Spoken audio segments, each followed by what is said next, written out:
오늘 부자와 나사로에 관한 말씀은 우리 안 믿는 사람들도 이 얘기는 좀 알죠. 천국과 지옥에 관한 얘기이기도 하고요. 원래는 예수님의 가르침에 재정과 재물에 관한 얘기의 한 부분으로 나오긴 합니다만 아주 리얼한 복음의 내용들이 그대로 담겨 있어서 원래는 제가 다음 주일에 하면 좋겠다 싶은 본문이었지만 다음 주일은 제가 저 메시지는 짧고 우리 이지훈 가수 그분이 예배 뒷부분에 이제 간증과 또 찬양으로 메시지를 하기 때문에 오늘 여러분 이 말씀 들으시고 또 여러분 주위에 전도하는 꼭 기회로 삼으셨으면 좋겠다 싶어서요. 오늘 말씀을 함께 드립니다. 세 가지 교훈입니다. 첫 번째 한번 따라합시다. 모든 사람은 죽습니다. 예수님 시대 팔레스틴의 평균 수명은 50세가 안 됐다고 합니다.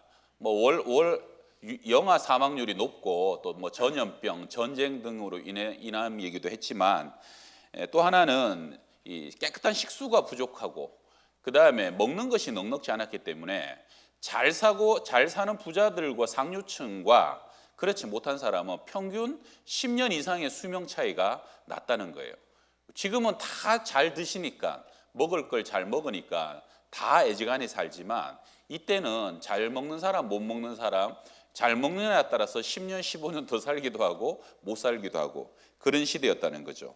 아마 그래서 이 본문에 거지 나사로는 부자보다 일찍 죽었을 것이고 부자는 조금 더 오래 살다가 아마 조금 더 장수하며 죽었을 것이다라고 여겨집니다. 22절입니다. 이에 그 거지가 죽어 천사들에게 받들려 아브라함의 품에 들어가고 부자도 죽어 장사되매. 여러분 중요한 건 부자도 죽고 거지도 죽습니다. 장수할 수도 있고 단명할 수도 있지만 그리고 평생 병약할 수도 있고 건강할 수도 있지만 죽음 앞에서 모든 사람은 다 공평하죠. 우리 최고의 힘과 권력을 거머쥐어서 안 죽으려고 그렇게 몸부림을 쳤던 중국의 진시황제가 우리나라 제주도 일본에 또 사람 보냈죠. 불로초 찾으려고. 근데 우리 진시황이 결국은 몇 살에 죽었다고 제가 전에 한번 소개해드렸죠. 몇 살에 죽었다고요? 예, 기억하시네요. 49살에. 제가 더 장수했어요. 49살에 죽었다니까요. 예. 부자는 아마 오늘 본문의 부자는 거창한 장례식을 가지고 대단한 장례를 치렀으며 죽었을 것인데 나사로는 장례 치렀다는 얘기도 없습니다. 아마도 가마떼기에 둘둘 말아가지고 그냥 갖다 버리지 않았을까. 그러나 현세의 상황은 부자도 거기까지, 거지 나사로도 거기까지. 죽음 이후에는 상상도 못했던 전혀 다른 대우와 전혀 다른 세상이 그들 앞에서 펼쳐지면 오늘 본문에 그들의 운명은 완전히 뒤바뀌어 버리죠. 여러분 세상 사람들 참 안타까운 게 뭡니까? 장래까지는 준비해요. 초등학생, 중고등학생들 대학 가려고 얼마나 준비하고 노력합니까? 대학생들, 청년들 좋은 직장 들어가고 결혼하려고 얼마나 준비하고 돈을 모아요. 그리고 그 다음에 결혼한 사람들 내 집 마련하려고 얼마나 몸부림을 쳐요. 노후를 위해서 얼마나 열심히 최선을 다해요. 심지어 장래를 위해서도 많은 사람은 준비합니다. 낙골 땅 몇 천만 원짜리 그 공간을 사놓기도 하고, 그죠? 그리고 미리 장래보험을 들기도 하고, 내가 입을 수의를 준비해 놓기도 하고, 장례식 날 그 리무진이 보통 오는데 그 리무진 가격이 5억, 10억입니다. 그래서 그 엄청난 비싼 차를 평생 한 번 마지막에 타는 것도 장례식, 그날을 위해서 준비해 놓는데 문제는 그 장례 이후에는 아무것도 준비하지 않는 사람이 너무 많다는 거예요. 여러분 리무진을 타고 가도 그냥 달구지에 실려 가도 여러분 이미 떠난 사람은 아무 상관이 사실은 없는 거예요. 그 죽은 내 육신일 뿐이고 흙으로 돌아갈 몸뚱이일 뿐인데 중요한 건 뭐예요? 육신을 벗어난 그 영혼이 과연 그 이후에 예약이 되어 있는가, 준비가 되어 있는가, 내가 정말로 믿음으로 계획한 대로 그러한 세상을 하나하나 맞이하는가. 영광스러운 천국 문 앞에 섰을 때 생명책에 내 이름이 기록되어 있는가. 정말 우리 인생의 주인이신 주님이 착하고 수고했다라고 충성했다라고 안아주시며 칭찬해 주시는 그 기약이 있는가. 그리고 하늘의 영원한 우리의 영원히 살 아름다운 집이 예비되어 있는가 하는 것이죠. 우리 찬송가 528장에 세월이 살같이 빠르게 지나 쾌락이 끝이 나고 사망의 그늘이 너와 내 앞에 둘리며 가리우네. 우리 4절 같이 해볼까요? 시작. 우리를 위하여 예비해 두신 영원한 집이 있어 죄 많은 세상을 떠나게 될 때 영접해 주시겠네. 우리 이 찬양 어떻게 부르시니까 마음이 따뜻해요, 불안해요? 따뜻해요? 할렐루야. 우리 모든 사람은 죽는다는 거예요. 두 번째 한번 따라합시다. 나누어야 할 것을 나누어야 합니다. 오늘 본문 어릴 적에 주일학교에서 여러 번 들어본 설교죠. 그때 혹시 전도사님들이 그래서 부자는 지옥 가는 거고 가난한 사람은 천국 가는 거야, 그렇게 결론을 맺었다면 그것은 잘못된 가르침이죠. 자, 여러분, 그러면 왜 나사로는 천국 갔을까? 먼저 이 부분부터 보면 예수님의 비유가 한 40개 정도 돼요. 근데 예수님의 비유에 보게 되면 이름 나오는 게 하나도 없어요. 선한 사마리아 사람의 이름 나와요? 안 나오죠. 탕자의 비유에 형 이름, 아버지 이름, 탕자 이름 안 나오죠. 근데 예수님의 그 많은 비유 중에 이름 나오는 유일한 한 사람이 나사로예요. 나사로. 나사로 이름의 뜻이 뭡니까? 하나님은 나의 도움이시다. 나사로는 병약했고 가난했지만 심지어 헌데를 개들이 와서 핥는 삶을 살았지만 이 이름이 밝히는 건 뭐예요? 나사로는 적어도 평생 하나님 의지하고 하나님께 소망을 두고 하나님만이 나의 도움이시다는 그 믿음으로 살았다는 것을 이 나사로의 이름은 우리에게 암시하고 있는 거예요. 그래서 그는 이 육신을, 연약한 병약한 육신을 벗자마자 하나님의 도우심으로 천사의 손에 받들려 영광스러운 천국의 삶이 시작되었다는 것, 이게 오늘 본문의 메시지고요. 그 다음에 부자는 왜 지옥에 갔을까? 성경에 보게 되면 경건한 부자들도 많습니다. 많은 물질로 하나님 잘 섬기고 베풀고 하나님의 영광을 돌린 사람들 많죠. 아리마대 요셉, 니고데모, 예수님 죽을 때 자기의 무덤을 제공하고 또 예수님의 그 모략과 침향 섞은 것을 100건이나 엄청난 양을 장례를 위해서 제공했던 사람들. 마리아도 향유 호값 300데나리온을 한꺼번에 깨뜨린 것도 돈 없는 사람이 깨뜨릴 수는 없는 거예요. 가진 것으로 주님께 쏟아 부어 드림으로 주님의 장례를 또 다르게 예비하고, 아브라함이나 욥이나 요셉이나 다윗 죽을 때 다 부자로 죽었어요. 그렇기 때문에 부자면 죽어서 지옥 간다, 그건 성경적인 가르침은 아니죠. 그럼 본문의 부자의 죄는 뭡니까?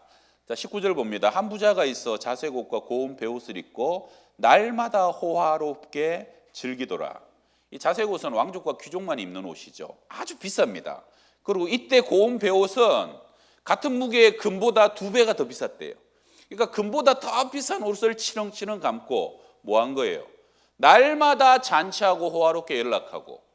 여러분, 이 당시는 2000년 전이라 특별한 날만 잔치해도 대단한 건데, 아주 날마다 잔치하고 연락하고 날마다 사치와 허영과 낭비의 삶을 살아가도 될 만큼 그렇게 많은 돈을 그렇게 쓰면서 살아갔다는 거예요.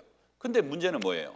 정작 자신의 문 앞에 있는 거지 나사로에게는 그 피고름 한번 닦아준 적이 없고 나사로가 배불리 먹을 만큼 뭘 한번 나눠준 적이 오늘 본문에 한 번도 없었다는 것. 여러분, 나누어야 할 사람이 나누지 않는 것을 하나님은 죄 없다고 하지 않으십니다. 장신대의 박영권 교수님은 오늘 본문의 비유를 경계선이라는 주제로 멋지게 풀어냈는데요. 부자와 거지 나사로 사이에는 건너지 못하는 경계선이 3개가 있었다. 오늘 제가 2개만 소개해 드릴 건데, 첫 번째는 대문이에요. 나사로는 그 대문을 넘어갈 수 없었다는 거예요. 그 경계선이었어요. 개들은 때를 따라서 넘어가갖고 상 아래 부스러기를 건져 먹기도 하는데, 얻어먹기도 하는데, 절대로 거지와 나사로는 이 대문을 넘어올 수 없다. 그 부자의 문턱은 확실한 경계선이 돼가지고 가난한 사람은 넘어갈 수도 없었고 오직 부자에게 소용되는 사람, 내 가족, 나의 유익을 위해서만 그 선은 금은 딱 그어져 있었다는 거예요.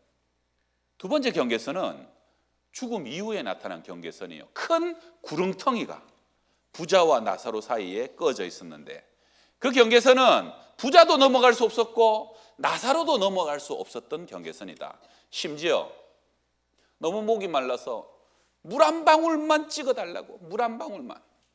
그러나 생전 그 문턱에 물 한 방울 나눠주지 않았던 부자는 죽음 이후에 물 한 방울도 그 손끝에 찍혀주지 않는 그 철저한 구렁텅이의 경계선이 죽음 이후에는 놓여 있었고, 아이러니하죠.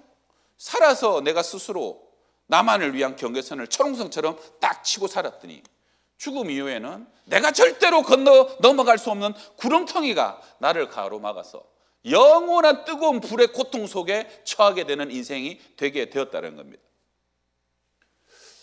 여러분, 혹시 나도 지금 내 집 문 안쪽으로만 선을 딱 그어놓고 살고 계신 분은 계시지 않습니까?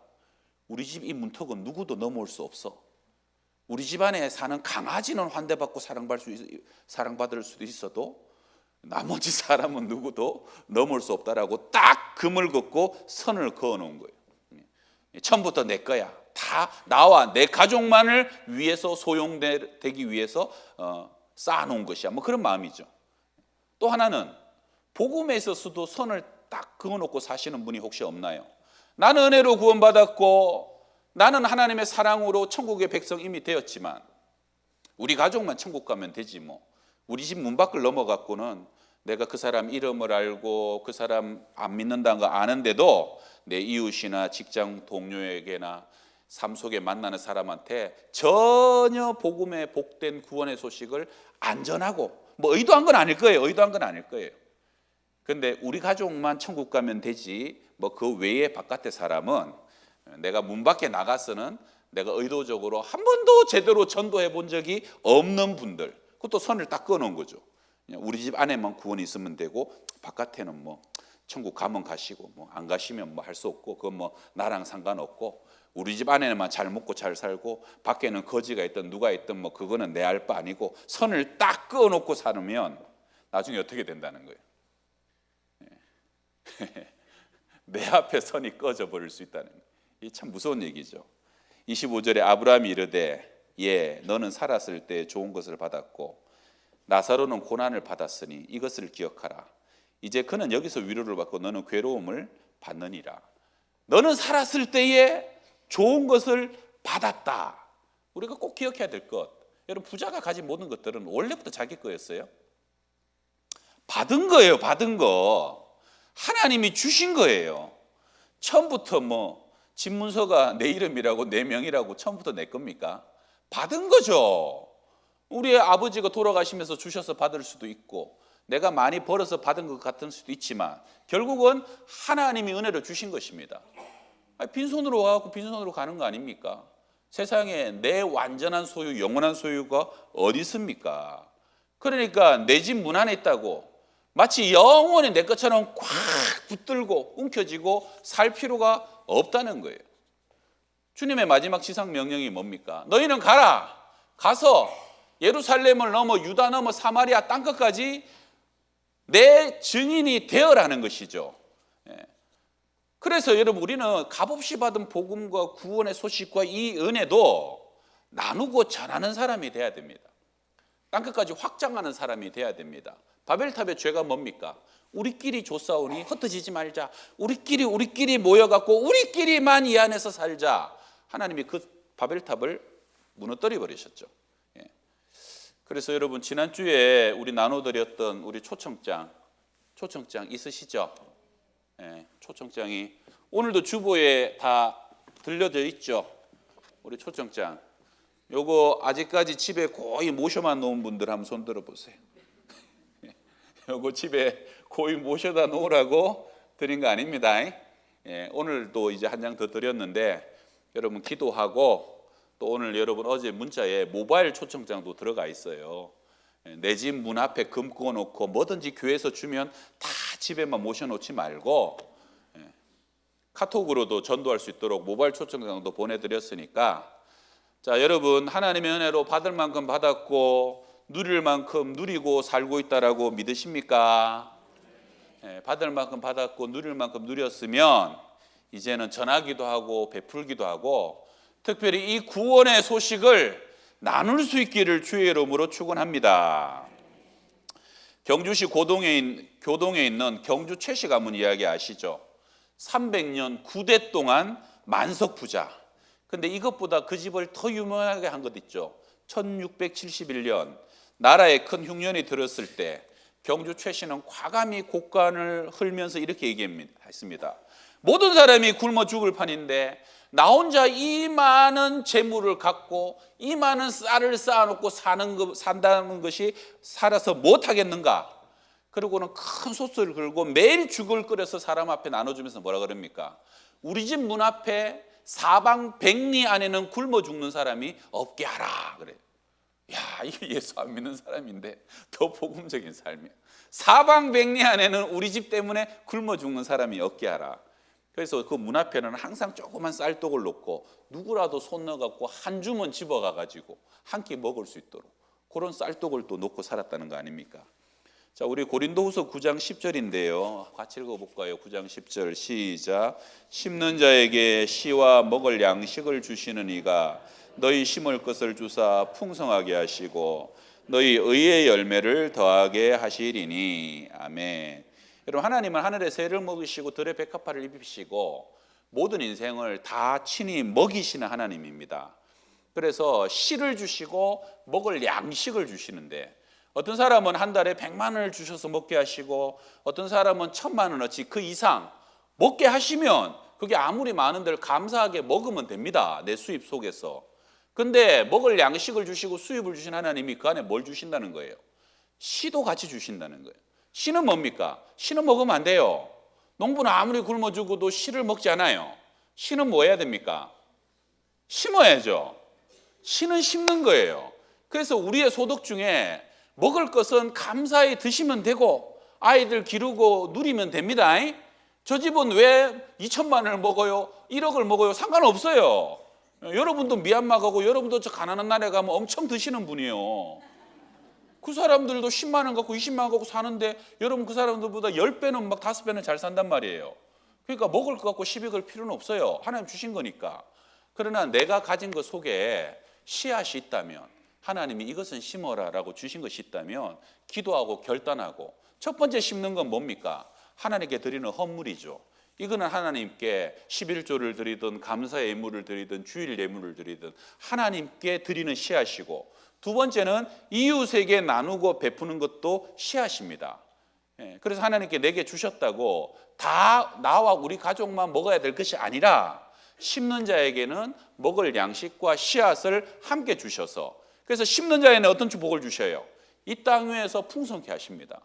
여러분, 쌀 하나가요 250알인가 난대요. 심으면 엄청나게 나는 거예요. 그 다음에 그것이 하늘의 의의 열매로 쌓여지는 하늘의 기업이 되고 축복이 되는 것을 믿으시길 바랍니다. 여러분, 인생은 생각보다 길지 않고 어느 순간 오늘 나사로처럼 천사가 와가지고 갑시다 하면서 나를 에스코트하고 이끌어 갈 때가 생각보다 빨리 옵니다. 그리고 생각보다 어느 순간 내가 내 몸을 내 마음대로 움직일 수 없는 때도 금방 오잖아요.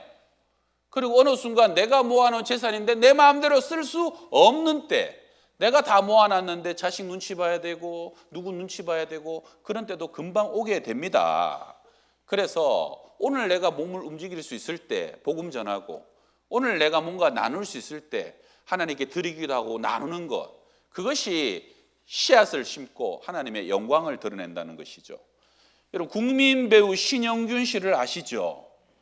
연세 드신 분들, 저도 이분 잘 모르는데 이번에 설교 준비하다가 알았어요. 1928년생, 지금 97세인데 아직도 살아계시대요. 이분 원래 서울대 치대 출신인데 나중에 배우로 전향했죠. 60, 70년대에 294편에 출연해갖고 빨간 마우라, 미워도 다시 한번, 사랑방 손님과 어머니, 국민 배우라면서요. 근데 이분이 은퇴하고 사업을 했습니다. 우리나라에 제일 먼저 볼링장을 들여온 분도 이분이고, 그리고 맥도날드의 맥법인을 설립한 분도 이분이래요. 그래서 사업에 엄청 성공을 해가지고 돈을 많이 벌었어요. 국회의원도 2번 하고. 그래서 이분이 15년 전에 82세쯤 됐었을 때 2010년도에 500억을 사회에 기부했습니다. 한국 영화 발전과 후배 양성을 위해서. 엄청난 돈이죠, 500억. 야, 우리나라에도 이런 분이 있네요. 그래갖고 이분이 엄청난 사회적인 반향을 일으켰는데, 감사하게 이분이 예수 믿을까요, 안 믿을까요? 믿는데요. 아주 잘 믿는데요. 평생 예수 믿어서 배우하면서 술 안 먹고 담배 안 피고, 그리고 이분이 제일 좋아하는 성경 구절이 고린도전서 15장 10절. 나의 나 된 것은 하나님의 은혜로 된 것이다. 이것이 이분의 신조라는 거예요. 그래서 이분은 내게 주신 것들, 내가 이만큼 유명해지고 성공한 것들 다 하나님의 은혜이니까 내 것은 없습니다. 이게 너무 확실해 갖고, 여러분 5억도 기부하기 어려운데, 5천만 원도 어려운데 세상에 500억을 기부했다는 거, 500억을. 그래갖고 이분의 마지막 그 유언이 뭔지 알아요? 나중에 내 관속에는 성경책 하나만 딱 넣어달라. 유명한 유언이랍니다. 아직도 살아계셔요. 근데 사람이 참 심은 대로 거둔다고. 이분의 외손녀가 누군지 아십니까? 요번에 이제 젊은 사람들이 아는 사람이에요. 이재래요, 이재. 요번에 데몬 헌터스의 타이틀곡 골든을 작곡했고 직접 불렀던 이재. 거나비 아주 뭐 엄청난, 지금 막 전 세계가 이 곡을 다 부르고 있어요. 전 세계가. 미국의 빌보드에 그냥 1등을 지금 8주인가 9주째 하고 있고, 전 세계 그냥 외국의 애들, 초등학교 유치원 애들이 우리나라 말을 이 노래에 영원히 깨질 수 없는 밝게 빛나는 우리 한국말이 들어가는데, 외국 애들이 한국말을 이것 때문에 다 배운다는, 영원히 깨질 수 없는 밝게. 그래갖고 엄청나게 국익을 지금 높이고, 대한민국의 이 문화, 그죠? 문화 홍보, 이게 뭐 지금 엄청나다는 거예요. 옛날에 그 중에 그 누구예요? 싸이 히트 치듯이 전 세계적으로 히트를 쳐버렸다는 거예요. 그래가지고 이 곡 한 곡에서 나온 수익이 500억이 넘는데, 돈만 나옵니까? 명성, 명예, 국익 올렸죠. 그리고 할아버지의 선행까지 재조명시켜버리는 효녀의 역할을 톡톡히 감당하고 있다는 거예요. 여러분, 하나님 앞에서 믿음으로 심으면 하나님이 가만히 놔두지 않습니다. 하나님은 차고 넘치게 열매 맺게 하여 주시고 넘치는 은혜로 더하여 주시는 것을 믿으시길 바랍니다. 내게 있는 거, 영적인 것이든 육적인 것이든 여러분 나누고 베풀고 복음을 전할 수 있는 삶을 꼭 사시기를 축원합니다. 세 번째 따라 합시다. 죽음 이후에는 어떤 기회도 주어지지 않습니다. 미국의 셀교회 운동의 선구자인 랄프 네이브 목사님이라는 분이 계신데요. 이분 책이 셀교회 우리가 나아갈 길, 유명한 책이에요. 원어로는 Where do we go from here? 이라는 책인데, 이 책에 나오는 얘기입니다. 이분이 왜 셀 목회를 하게 됐느냐. 원래 이분은 그 모태신앙으로 태어나가지고 믿음 안에서 자라다 보니까, 원래 모태신앙으로 태어난 분들이 전도 잘 못하잖아요. 어두운 시절을 못 겪어봐가지고, 우리 교인들도 좀 비슷한데 꼭 전도해야 되겠다는 것들이 좀 약해요. 그래서 이분도 다른 건 모르는데 복음 전하는 것에는 적극적이지 않았다는 거예요. 그러다가 이 아내가 간호사인데, 이 아내의 담당 의사가 모건이라는 의사 선생님인데 예수를 안 믿어요. 그래서 이분과 친분 있게 지내다 보니까 내가 저 선생님을 언젠가는 전도해야지. 그래서 성경책을 딱 사다가 모건 선생님에게 이름도 다 적어놓고 주려고, 전도하려고 그렇게 했는데 기회가 없는데, 어느 날 이 모건 선생님의 아내가 출산을 하니까, 출산하는데 그 안에서 선생님과 같이 기회가 있었다는 거예요. 그러니까 출산하니까 오래 기다리잖아요.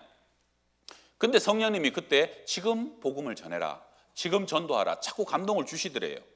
근데 지금 사실은 지금 막 그냥 진통 중이니까 경황도 없고, 또 전하다가 중간에 끊어지거나 애가 태어나면 어떻게 해요? 그래갖고 결국은 못 전했대요. 안 전했대요.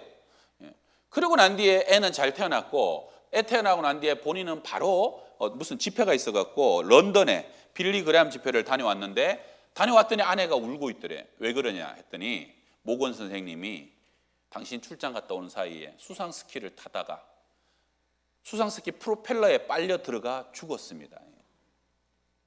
그 순간 이 목사님은 내가 목원 선생님에게 복음 전하는 것은 영원한 실패로 남겠구나 하는 것을 깨닫게 되었다는 거예요. 그 선생님은 아는 목사가 하나도 없었기 때문에 자기가 장례를 다 치러줬대요. 그러면서 나는 그 선생님에 대해서 평생 영적인 부담이 내 마음속에 남아있다. 그러면서 이 목사님이 목회의 패러다임이 바뀌었다는 거예요. 이제 우리 교회는 셀 목회하면서 전도하는 교회, 어떤 식으로든 전도하지 않는 것은 우리의 핑계다. 셀을 중심으로, 구역 중심으로 전도를 위해서 나는 교회를 앞으로 목회를 하겠다면서 목회의 비전을 전환시켜 버렸다는 거죠. 여러분, 세상 모든 것에는 다 때가 있습니다. 야, 그때 그 땅 샀어야 되는데, 그때 그 집 팔았어야 되는데, 그죠? 때가 있죠. 근데 그런 거는 안 팔고 못 사도 괜찮지만 영혼 구원의 기회만큼은 놓치지 않길 바랍니다. 여러분, 생각보다 그 사람이 계속 기다려주지 않아요. 내가 전도할 수 있을 때 놓치면 어느 순간 그 사람이 떠나가 버리고 어느 순간 나도 모르게 돌아가십니다. 여러분, 낙골당 공동묘지 가보세요.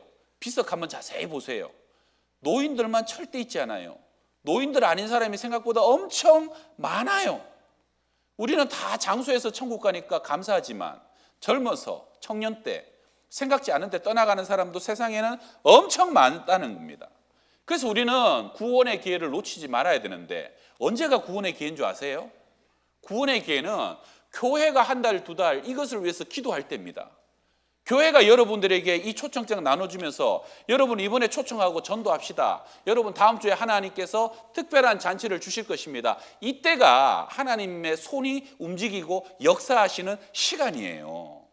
평상시에도 내가 전도해야 되겠지만 교회가 다 같이 기도하고 집중할 때 하나님이 역사하신다니까요. 믿으십니까? 그래서 내가 혼자 하는 것보다 훨씬 더 쉽고 하나님의 강력한 역사가 이 가운데 있다니까요. 그래서 이 시간 속에서 우리가 전도하자는 거죠. 여러분, 노아가 방주를 만들고 나중에 방주에 노아 8식구와 그 수많은 동물이 다 타고 난 뒤에 비 오기 전에 마지막으로 그 큰 문을 하나님의 보이지 않는 손이 딱 닫아버리죠. 그리고 장대비가 쏟아지기 시작하는데 아직 배가 뜨기 전에 물이 너무 차오르니까 사람들이 결국은 그 아라라산 꼭대기까지 다 몰려들었어요. 아라라산이 아니라 그 방주가 지어져 있는 산까지 다 몰려들었어요. 방주를 두드리면서 열어달라고 하는데 열립니까? 안 열립니까? 안 열려요. 한번 닫힌 구원의 문은 은혜 때가 지나면 아무리 안타까워도 열어지지 않는다는 거예요. 자, 우리 26절 같이 읽읍시다. 26절 시작. 그뿐 아니라 너희와 우리 사이에 큰 구렁텅이가 놓여 있어 여기서 너희에게 건너가고자 하되 갈 수 없고 거기서 우리에게 건너올 수도 없게 하였느니라. 여러분, 부자는 불구덩이 속에서 고통스러워합니다. 몸을 떠난 영혼도 고통을 알고요. 몸을 떠난 영혼도 엄청 후회해요. 몸을 떠난 영혼도요, 후회하면서 내 두고 온 가족들 걱정 염려들 다 해요. 후회한다니까요. 그러나 기회는 다시 주어지지 않는 곳이 지옥입니다. 여러분, 기회는 언제까지 주어집니까? 내가 이 육신 속에 영혼이 있을 때, 육신을 아직 장막 삼고 살아갈 때입니다. 몸이 그래서 중요해요. 계속 낡아가잖아요. 달아가잖아요, 우리 육신이. 그런데 내가 육신 안에 내 영혼이 있을 때 그때 회개할 수 있고 그때 선을 베풀 수 있고 그때 구제할 수 있고 그때 하나님 섬길 수 있고 그때 하늘의 상급을 쌓을 수 있는 것이지 나중에 내 몸을 떠나도 후회한다니까요. 고통당한다니까요. 아프고 내 저 가족들 어떡하지? 저 가족들도 지옥 오면 안 되는데 이러고 그 영원한 고통 속에 슬퍼한다니까요. 그렇지만 기회는 없다는 거예요. 부자가 아브라함에게 얘기했잖아요. 아브라함이요, 나사로를 좀 보내주시면 안 됩니까? 아직도 나사로가 자기 심부름꾼인 줄 알아요. 도울 때는 하나도 안 도와줬으면서. 그리고 나사로 이름도 다 알고 있어요. 이름도. 근데 아브라함이 뭐라 그래요? 땅 위에 모세와 선지자들, 주의 종들의 말씀에 듣지 않으면 죽은 자가 살아나간다 해도 소용없다. 아닙니다. 죽은 자가 살아가면 기적 보면 믿을 겁니다. 그래요. 근데 성경에 보게 되면 또 다른 나사로가 나와요. 베다니의 나사로 있죠. 베다니의 나사로가 죽은 지 나흘 만에 살아왔어요. 근데 그걸 보고 믿었어요, 안 믿었어요? 바리새인과 제사장들은 나사로 살아난 거 보고 치를 떨면서 그때부터 예수님 죽여버리자고 작정했어요. 여러분, 죽은 자가 살아나오면 믿을 것 같습니까? 아니에요. 말씀이 감동하는 거고, 말씀이 그 마음을 녹이는 거고, 말씀의 약속을 부여잡는 것이 천국인 것이지. 오늘 얼마나 많은 교회들이 있고 얼마나 많은 설교들이 있고, 오늘 제가 전하는 이 부자와 나사로 설교 하나만 붙여들어도 구원받는데 부족함이 없다는 거예요. 문제는 뭐예요? 말씀이 없어서 못 듣는 게 아니라 성경이 없어서 못 읽는 게 아니고 돈이 눈을 가려버렸어요. 뭐 그렇게 바쁜지, 뭐 그렇게 즐거운 게 많고 잔치가 많고 놀러 갈 게 많고 여행 갈 데가 많고 뭐 그렇게 좋은 게 많은지 영적인 것에 집중할 시간이 없다는 거예요.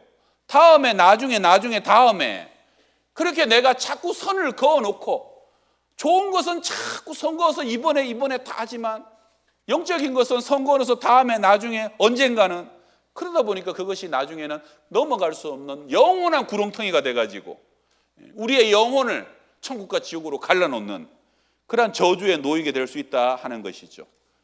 우리 고린도후서 6장 2절 읽어봅시다. 이르시되 시작. 이르시되 내가 은혜 베풀 때 너에게 듣고 구원의 날에 너를 도왔다 하셨으니 보라 지금은 은혜 받을 만한 때요 보라 지금은 구원의 날이로다.